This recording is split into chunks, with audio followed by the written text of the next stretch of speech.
In the headlines, a grieving family in Silver Lake wants to relocate after their son was killed execution style on Wednesday. The winning film, Dominica, A Different Adventure, to be utilized in Dominica's tourism promotion efforts. And the Ministry of Education announces opening dates for the new academic year. I am Andrea Louis with the Channel 5 News. Back with the details after this. Rudolph Thomas Enterprise in Portsmouth, your suppliers of building materials and hardware products. Over 20 years experience in the business. Rudolph Thomas has lumber and plywood, galvanized and fenced pipe. Check out Rudolph Thomas for ceramic and vinyl floor and wall tiles, nails, nuts and bolts, paint and painting supplies. And check out their line of electrical and hand tools. Go now to Rudolph Thomas on 1240 Bay Street in Portsmouth.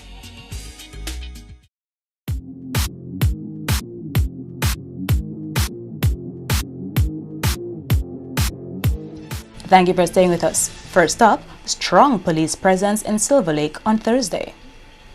This follows the shooting death of 25-year-old Kurtson Charles on Wednesday night. As investigations continue, the Criminal Investigations Department of the police force is appealing to anyone with information regarding this incident to contact them.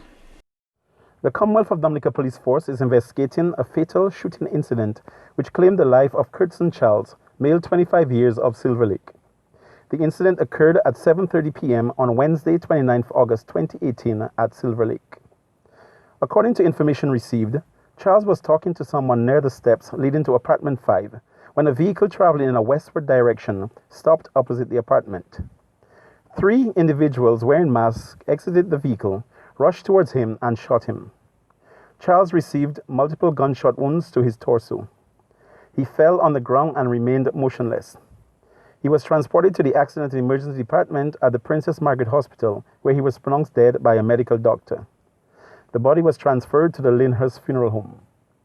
Anyone with information relevant to the matter may contact the Criminal Investigations Department at number 266-5157 or 266-5119 or police headquarters using the emergency number 911. The family of 25-year-old Kurtson Charles says they want to move from that community as they are afraid for their lives. Kurtson's grieving mother told Channel 5 News Thursday she heard the gunshots which took the life of her son. Oh, it's very bad. I was at home last night and all of a sudden I heard 3 gunshots by the road. And then when I heard somebody call me, come. When I rushed by the road, I saw my son lying on the ground like a dog. He got 3 gunshots, 1 to his back, 1 to his waist, and 1 to his chest. And that affects his brothers. He got 3 little brothers on them. And that is very, very sad of them, for them. And I got 3 girls, and all now, they're in pain. Bello admits Kurtson was no saint, but in recent times he was making an effort to walk on the straight and narrow and even got himself a job. He was due to be paid on Friday. Cousin is a loving son. He always used to be in and out of jail for thieving. But after November passed, he asked himself a question to change. He was working very hard for his money to earn a living. He had to draw his money tomorrow, Friday, to enjoy himself. And I lost my son, 25-year-old boy. He will be missed by my children and his bigger brother. He got a brother in the States, and all now, it's very sad. Bello says she would like to get justice for her son, who was killed execution style on Thursday. Beyond that, she says the family is concerned that they may be targeted again by gunmen and consequently would like to move out of Silver Lake. And I ask God to guide and protect the rest of my children. And I would like to come out from this community with the rest of my children so that I will see betterment for my younger children that growing up in this community. I got 2 children going to Rosa Primary. I got 1 going to West High School, 1 going to the Dominica Grammar School, and I got 6 grandchildren. The siblings of the victim of Wednesday night's shooting in Silver Lake, Kurtson Charles, are traumatized by the incident. It is not clear whether they have seen a professional counselor or therapist to help them process their loss and manage their pain. But Kurdson's younger sister says she shares her mother's safety concerns and is willing to move out of Silver Lake. I was in the bathroom. I hear one gunshot. When I hear gunshots, I freeze for a moment. After I hear two. When I hear two, I rush. I come out in the toilet and I wonder. I see my brother they killed. I start to cry. My mother and I was crying. Kurtson was a loving boy. I love Kurtson. We had our ups and downs, but I love him. He had plenty of love. Do you feel safe here? No, I don't feel safe sleeping there. I don't feel safe sleeping there. This is the second time within a year the MP for Silver Lake, Honorable Joshua Francis, is having to console a family grieving for a loved one taken from them by gun violence. Mr. Francis and the leader of the opposition both spent time with the grieving family of Kurdson Charles on Thursday. Francis says he feels the Silver Lake is part of his extended family. You saw the tears of the mother, you saw the children who have been psychologically traumatized, and you have experienced a community that is mourning the loss of a young man, a community that is broken, a community that is dispirited. While you're here, you have seen a number of dynamics in play. You see the policing, you see the children, you see the adults, the parents, and then you have to ask yourself a question, what next? Unfortunately in Dominica, we tend to react as opposed to be proactive. The Silver Lake community is a beautiful community with beautiful people who are capable to love and care, but they have real problems. And one of the major problems they have is dysfunctions. They are among the lowest paid people, and in some cases not paid at all. The unemployment rate here is extremely high, and we have a lot of dysfunctions within the family, and that shows its ugly head in crimes and violence. But the gun crimes in recent times have gone beyond the boundaries of Silver Lake to affect a number of other communities. This issue is, of course, as you will admit, it's much wider, goes beyond this community. We've seen quite a lot of it, too much of it in the recent times. What do you think about the whole issue of illegal guns out there and the role that plays, into this situation? Well, definitely that's a big issue in Dominica. There are allegations that a number of guns which find themselves on our shores seem to be streaming from Guadeloupe. And if that is true, something has to be done to build a better policing and diplomatic relationship with France, where Dominica and Guadeloupe could work hand in hand to curb that type of behavior, if that is true. Because we cannot allow the number of guns which appear to be in society to continue, because if we don't do something about it, it will only increase. And when you have guns in the hands of violent men, the result is death. When you have guns in the hands of angry people, agitated people, idle people, then the result is going to be death. So something has to be done about that. The government of Dominica has to find a way to sit with the police department and law enforcers to generate and make measures which can help in that situation. Wednesday's shooting in Silver Lake takes on wider significance when placed in the context of recent deadly gun violence in the country. In recent time, we have seen shootings in Newtown, Roseau and Mont Prosper.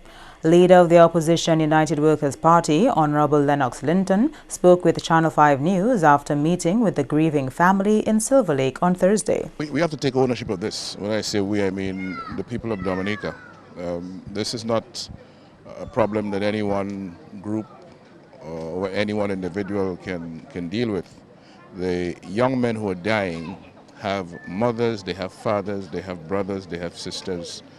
The young men who are doing the killing, they have mothers, they have fathers, they have brothers, they have sisters, they live in communities among people. And we're all connected. And those who sit back and believe, well, it is not my problem because it has not yet reached close to home. If we don't stop it, it will reach close to home. It will reach home. Linton believes the tone of some of the political discourse in the country needs to be examined. What we have to do, we have to tone down the language of violence that we have in this community, all around Dominica. You drive in Dominica and just the level of anger among ordinary drivers, people who are going about their ordinary business, and just they are so agitated, they're so on edge. We have to tone it down. because in that atmosphere where so many people are tense and so many people are angry about something, it is difficult to negotiate, it is difficult to talk, it is difficult to be civil. And people, especially young men, get the sense that they can solve their problems by violence. But the point is, it's not going to solve the problem. You kill one today, you kill another one tomorrow in retaliation, and then another one dies the following week in retaliation. That is what seems to be going on, and we have to stop it. We have to bring an end to it. Mr. Linton says even those in leadership positions, including government, need to take stock of the messages they communicate to young people who look up to them for leadership. You are watching the Channel 5 News. Stay tuned for more after the break. M&J Covering is the producer of designed galvanized and galvalume in Dominica. They design to your specifications, color and length, 4 styles of galvanized and galvalume pre-painted roofing sheets as requested, and supply all your galvalume accessories. M&J Covering helps you control spending and reduce waste. At M&J Covering, they are also equipped to build your roof to precise standards anywhere on island. So come to M&J Covering at 1 Mile in Portsmouth or call 445-5001 275-5003 today.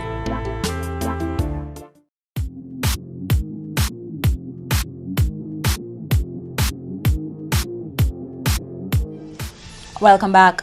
The Ministry of Education has officially announced the opening dates of school for the 2018-2019 academic year. According to information from the ministry, school will resume on Monday, 3rd September for all teachers around the island. However, students are expected to return to the classroom on Monday, 10th September. Permanent Secretary in the Ministry of Education, Chandler Hyacinth, told Channel 5 News teachers will use the week of 3rd September to plan and prepare ahead of the children's return. As part of preparation for the new academic year, there will be a meeting for all primary and secondary school principals on Friday, 7th September at the Newtown Primary School. The marketing of Dominica as a tourism destination post-Hurricane Maria has been stepped up a notch with the awarding of a winner for this year's film challenge. The challenge commenced in June, and 6 teams of 2 members were tasked with producing promotional videos around different aspects of Dominica. CEO of Discover Dominica Authority, Colin Piper, gave some insight into the judging of these films. We sent judging ballots to 9 individuals, businesses that we had identified from the onset. Some have been involved in previous film challenges, some have been involved in working with DDA locally. None of the DDA staff locally had a ballot and could participate in the judging. We utilized some of our source market reps abroad who know what we're looking for in terms of content to promote and market the destination. And then we stripped out any outliers, any judging criteria that was, for those who have done statistics, any that are way out there that can skew the judging one way or the other. The team of Sheldon Kazemi and Norris Francois Jr. won the grand prize of $10,000 for this year's film challenge with their short video titled Dominica, A Different Adventure. It wasn't so much so, for me personally, the competition against the other participants, but more competition with myself in trying to push the boundaries in what we at Unite trying to deliver in terms of an audiovisual company on the island. We really wanted to try and up the ante from the previous film challenges in the past. I had the opportunity of working as a consultant on a couple of those film challenges, and I knew some of the participants, some brilliant filmmakers, and always wanting to reach to that level in terms of the delivery of the product that we put forward. Second place went to Craig Harris and Erickson Joseph with their film titled Dominica, From Past to Promise. We decided to showcase part of Dominica's history and culture, and also including the adventure part of it, and kind of giving like an all-in-one film. So when the viewers look at it, they kind of get like, it was like an all-in-one experience, not just pigeonhole ourselves to a particular topic. And we also wanted to do something a little different and not too similar from the past winners. The team of Derek Gallon and Margaret Gayek won the social media prize. The video was titled Hiking an Island Reborn. This is Dominica, a small Caribbean island known for its tropical rainforests, volcanic mountains, and picturesque waterfalls. It is so pristine and green that many call it the Nature Island. Dominica attracts. The other participants were Amani Augustine and Gavin LeBlanc with the video Nature Island Rejuvenation. I'm not sure of this one. Where the river town and the river is swinging. I like that since I small. Marika Honeychurch and Arno Chabert with You and Me.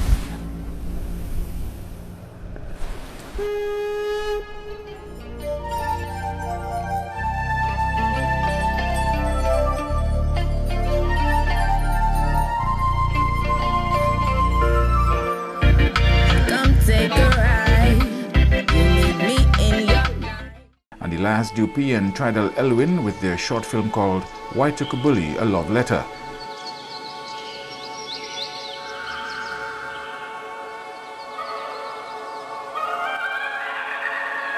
Why to Kubuli? Tall is her body. She seems a strong woman standing stately facing west. Minister for Tourism and Culture Robert Tong says these films will be useful in marketing Dominica as the first anniversary of Hurricane Maria approaches.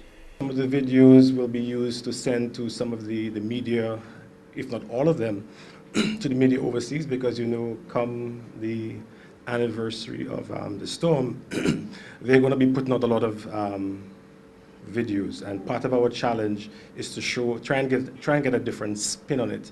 So as opposed to just seeing the negative, let us use these videos to send to them, and hopefully they will use some of that in terms of their broadcast. Minister for Tourism and Culture Robert Tong is pleading with the public to take care of the environment through proper waste disposal. Tong says a recycling project is on the cards for the Roseau area in order to deal with the volume of plastic waste being generated.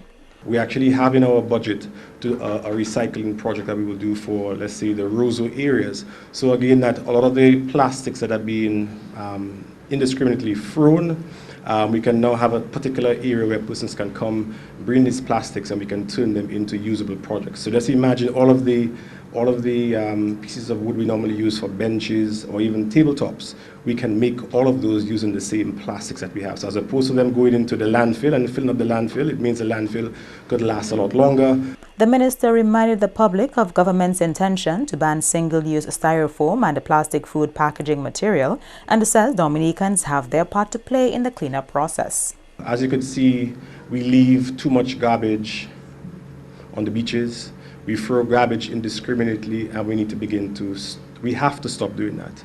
So obviously the government of Dominica has taken the bold initiative that in January 2019 we will ban the importation of certain single-use plastics. That will reduce some of it, but we too can do a significant amount of the control. So we need to recycle, and I'm really happy that we also had Recycle Rebuild, which basically shows that you can use a lot of these plastic products and turn them, provide additional value to them, add value to them, and provide additional items. Tong says another aim of the government is to empower litter wardens so that rubbish is properly disposed of. It also comes down to the persons who walk in the city and who are indiscriminately littering. That needs to stop. And through the government and also through the Minister of Environment, the intention is to begin to empower the litter wardens to begin charging people. We have to do that. Not everyone will adhere to the rules, so those who are not adhering to the rules will have to be taken into consideration. The fines will not be too exorbitant, but if I charge you 5 or 10 times every day, hopefully you will learn from your mistakes. The same thing applies to the commercial entities. Many times, or all the time, you see these commercial entities putting garbage outside. Commercial entities are not supposed to put garbage outside. So I'm employing all the commercial companies, and even those at Portsmouth on the beach, who have their activities, you have to dispose of your garbage. And recent gun-related deaths among young men in Dominica has gotten the attention of some in the church community who say the window of opportunity to address this issue is closing fast. President of the Evangelical Association, Pastor Randy Rodney, says if we fail to pay attention, Dominica could squander the opportunity to stem the rising tide of young men killing each other with illegal guns. Pastor Rodney says the Interdenominational Committee on Crime and Violence did extensive work on reducing violence back in 2014-2015, but their efforts faced roadblocks. Roadblocks to have a genuine amnesty of all illegal weapons that's out there. And when I say a genuine amnesty, I mean this. People who have illegal weapons, even if you have an amnesty where they can bring it to the armory, they're not going to do that. And they will not do that because they fear reprisals. And even if you say they would not be charged at the time, obviously somebody's brain is going to tell them, if I take it to the police, and the police is responsible for looking at me and charging me, they're going to be looking at me, their eyes are going to be on me, right? So if you have an amnesty, a genuine amnesty, you must have a middle person whom you trust, who these people have confidence will not reveal their names and nature and so on. Pastor Rodney says the nation must realize that the issue of men killing men in Dominica can no longer be ignored.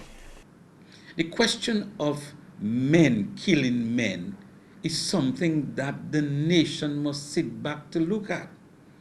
And whether it is territory related or it is a simple matter of not being able to resolve conflicts, they are both importantly or sufficiently important for us to pay some attention to it. Our men don't know how to converse with other people, far less other men. So that if you find two men who are short on language in terms of their ability to communicate effectively, then it's going to always end up in a row, which now that row speaks with guns.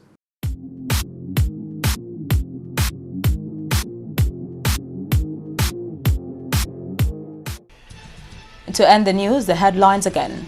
A grieving family in Silver Lake wants to relocate after their son was killed execution style on Wednesday. The winning film, Dominica, A Different Adventure, to be utilized in Dominica's tourism promotion efforts. And the Ministry of Education announces opening dates for the new academic year. Feel free to contact us at news@marpin2k4.com. You can also access our past newscasts on our YouTube channel. On behalf of the entire production team, I am Andrea Louis, and to all of our viewers around the world, thank you so much for watching. Join us next time.